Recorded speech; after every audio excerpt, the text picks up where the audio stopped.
அஸ்ஸலாமு அலைக்கும் வரஹ்மத்துல்லாஹி வபரகாத்துஹு. அன்பான அனைத்து உறவுகளுக்கும் இனிய மாலை வணக்கம். மிகவும் ஒரு மோசமான சூழலை குவைத்துடைய பவர் பிளான்ட் மறுபடியும் எட்டி இருக்குது அப்படின்ற தகவலை வெளியிட்டிருக்கிறாங்க குவைத்துடைய மின்சார அமைச்சகம். இந்த நேரத்தில் பார்த்திங்கன்னா குவைத்துக்கு இரண்டாவது மிகப்பெரிய தாக்குதல் நடத்தப்பட்டிருக்கிறதாகவும் இதில் மிகப்பெரிய ஒரு பாதிப்பு ஏற்பட்டிருக்கிறதாகவும் தெரிவிச்சிருக்கிறாங்க. இது சம்பந்தமான தகவல் வெளியிடும்போது மின்சார அமைச்சகம் 2 நாட்களுக்குள் இரண்டாவது முறையாக மின் உற்பத்தி நிலையம் மற்றும் கடல் நீர் சுத்திகரிப்பு நிலையம் மீது நடத்தப்பட்ட தாக்குதலில் அந்நிலையத்தின் சில பகுதிகள் தீ விபத்து ஏற்பட்டது. இதன் விளைவாக ஏராளமான மின் உற்பத்தி அலகுகள்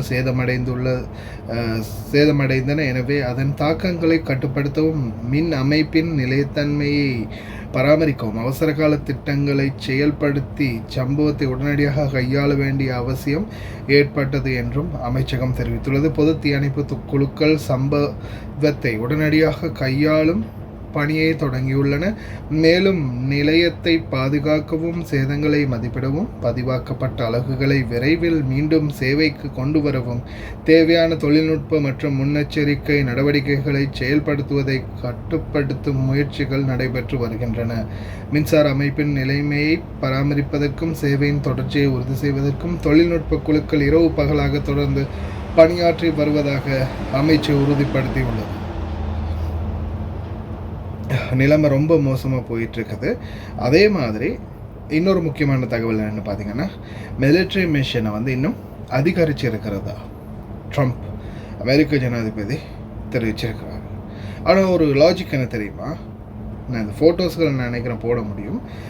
நியூஸுடைய முக்கியமான ஃபோட்டோஸ்களை நான் உங்களுக்கு அட்டாச் பண்ணுறேன். ஓகே, ஆனால் அதில் பாருங்கள், காமெடி என்னென்னா, இவங்க இப்போ ஈரானை நாங்கள் அடிச்சிட்டோம், அவங்களோட எல்லா பாலத்தையும் உடைச்சிட்டோம் அப்படின்னு சொல்கிறாங்க தானே.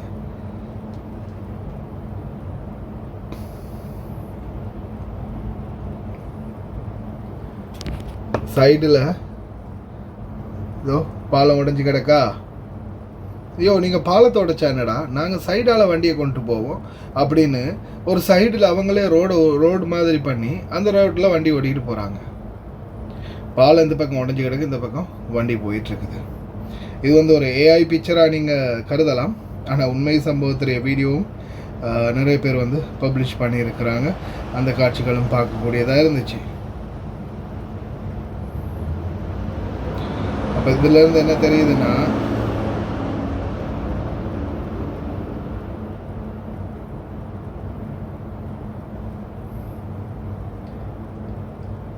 அதாவது டனல் பாலங்கள் ரோடெல்லாம் உடைச்சாங்க இல்லையா, அடுத்த செகண்டே உடனே ஜேசிபியை கொண்டு போட்டு ஃபுல்லாக க்ளீன் பண்ணுறாங்க.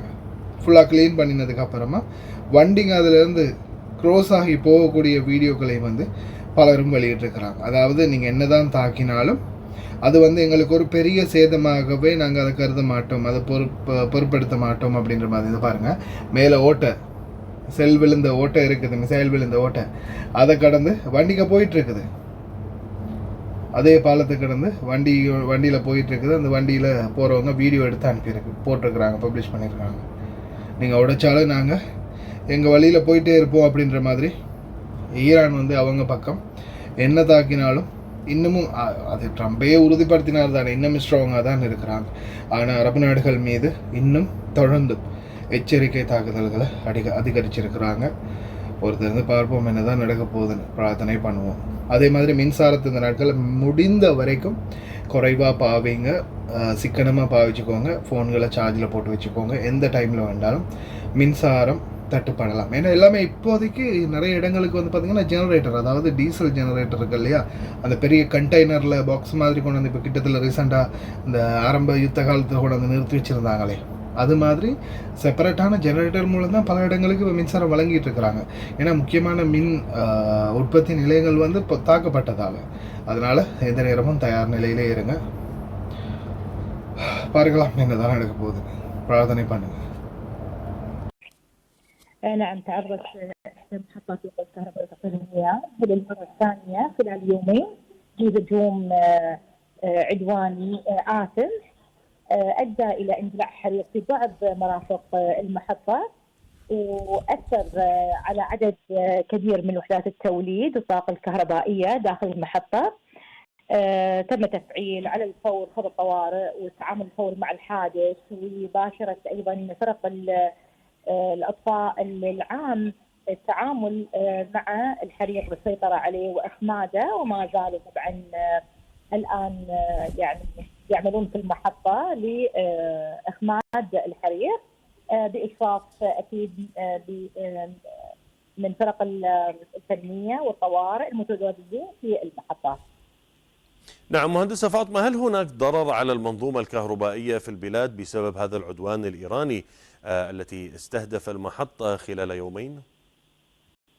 الآن وحدات التوليد عندما تتأثر بهذا العدوان تحتاج إلى وقت لإصلاح الأضرار قدر الإمكان، وهذا طبعا يضع المنظومة الكهربائية في التشغيل يعني نوعا ما غير آمن، بالتالي الوزارة لديها إجراءات تشغيلية للموازنة ما بين العرض والطلب للطاقة الكهربائية والمحافظة على استقرار الشبكة الكهربائية.